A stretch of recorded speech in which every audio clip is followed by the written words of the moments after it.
The next few videos are about using the backpropagation algorithm to learn a feature representation of the meaning of a word. I'm going to start with a very simple case from the 1980s when computers were very slow.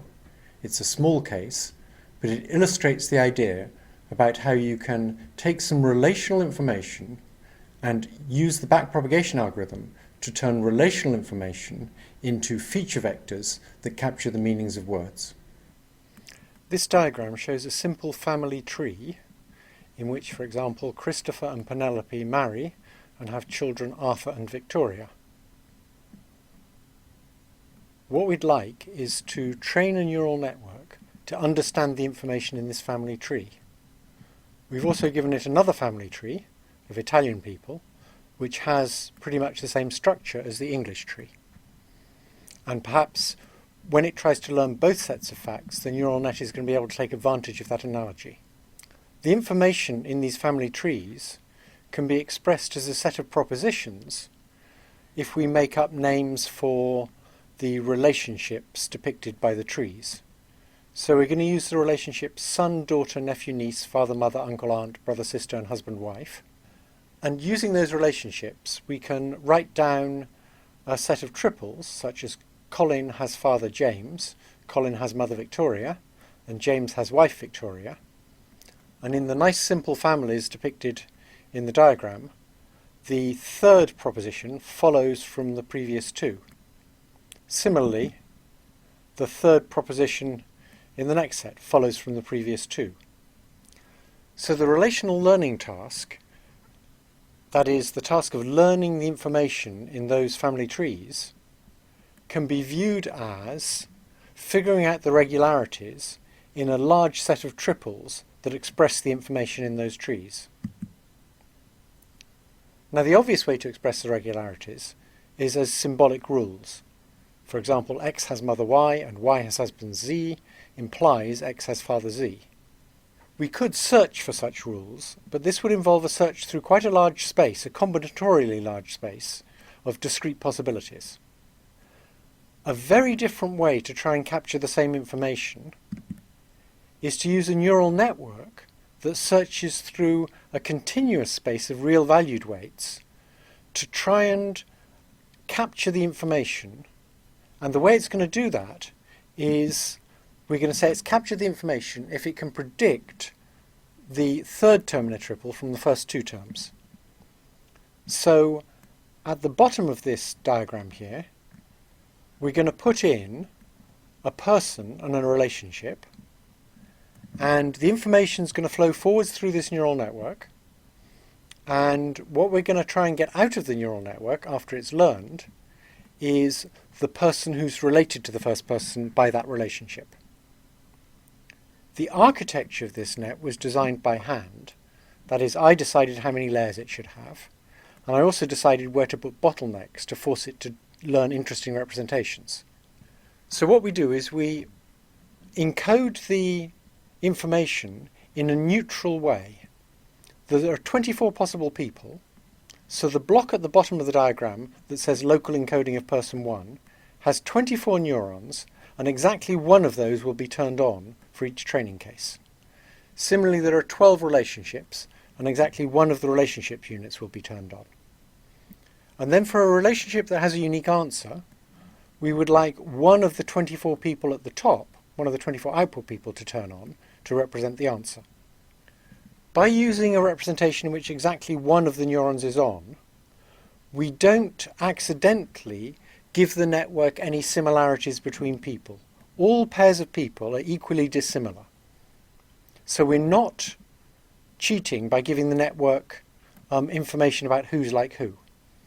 The people, as far as the network are concerned, are uninterpreted symbols. But now in the next layer of the network, we've taken the local encoding of person 1 and we've connected it to a small set of neurons. I actually use 6 neurons for this. And because there are 24 people, it can't possibly dedicate 1 neuron to each person. It has to re-represent the people as patterns of activity over those 6 neurons. And what we're hoping is that when it learns these propositions, the way in which it encodes a person in that distributed pattern of activity will reveal structure in the task or structure in the domain. So what we're going to do is we're going to train it up on 112 of these propositions, and we go through the 112 propositions many times, slowly changing the weights as we go, using backpropagation. And after training, we're going to look at the 6 units in that layer that says distributed encoding of person 1 to see what they're doing. So here are those 6 units as the big grey blocks. And I laid out the 24 people with the 12 English people in a row along the top and the 12 Italian people in a row underneath. So each of these blocks, you'll see, has 24 blobs in it, and the blobs tell you the incoming weights for one of the hidden units in that layer.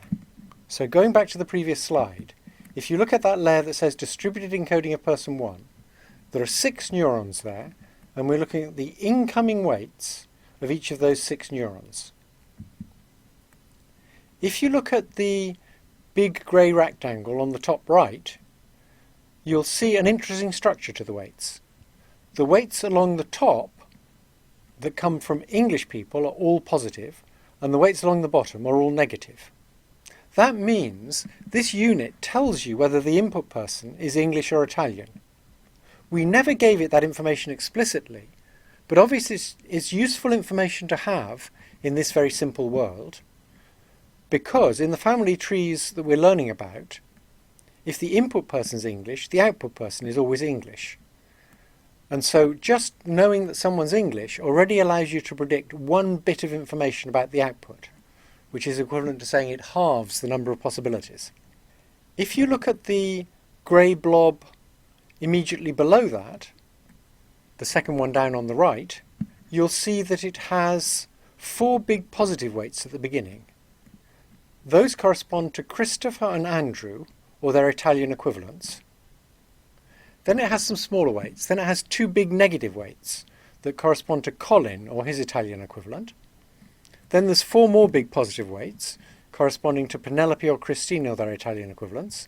And right at the end, there's 2 big negative weights, corresponding to Charlotte, or her Italian equivalent. By now you've probably realised that that neuron represents what generation somebody is. It has big positive weights to the oldest generation, big negative weights to the youngest generation, and intermediate weights that are roughly 0 to the intermediate generation. So that's really a 3-valued feature, and it's telling you the generation of the person. Finally, if you look at the bottom grey rectangle on the left-hand side, you'll see that has a different structure. And if we look at the top row and we look at the negative weights in the top row of that unit, it has a negative weight to Andrew, James, Charles, Christine and Jennifer. And now if you look at the English family tree, you'll see Andrew, James, Charles, Christine and Jennifer are all in the right-hand branch of the family tree. So that unit has learned to represent which branch of the family tree someone is in. Again, that's a very useful feature to have for predicting the output person, because if you know it's a close family relationship, you expect the output to be in the same branch of the family tree as the input.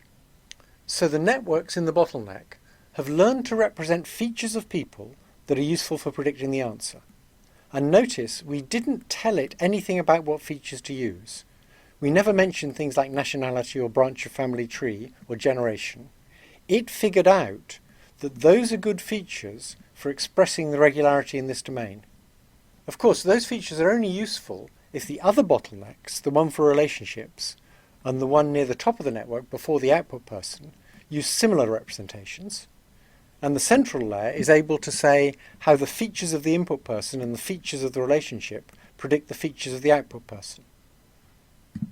So, for example, if the input person is of generation 3 and the relationship requires the output person to be 1 generation up, then the output person is of generation 2.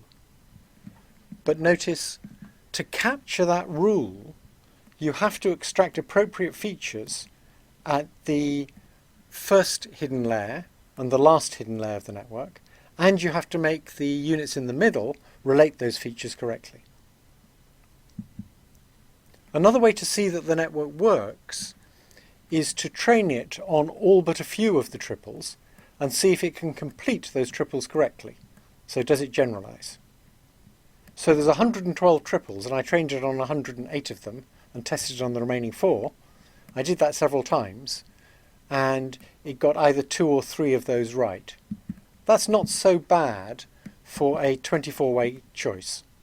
So it's true it makes mistakes, but it didn't have much training data. There's not enough triples in this domain to really nail down the regularities very well. And it does much better than chance. If you train it on a much bigger data set, it can generalize from a much smaller fraction of the data. So if you have thousands and thousands of relationships, you only need to show it a small percentage before it can start guessing the other ones correctly. That research was done in the 1980s and was a way of showing that backpropagation could learn interesting features. And it was a toy example.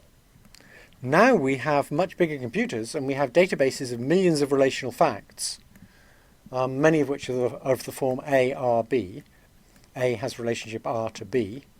We could imagine training a net to discover feature vector representations of A and R that allow it to predict the feature vector representation of B. If we did that, it would be a very good way of cleaning a database.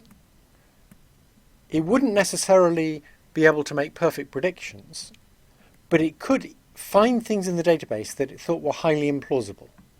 So if the database contained information like, for example, Bach was born in 1902, it could probably realize that was wrong because Bach's a much older kind of person and everything else he's related to is much older than 1902. Instead of actually using the first 2 terms to predict the third term, we could use the whole set of terms, 3 of them in this case, but possibly more, and predict the probability that the fact is correct.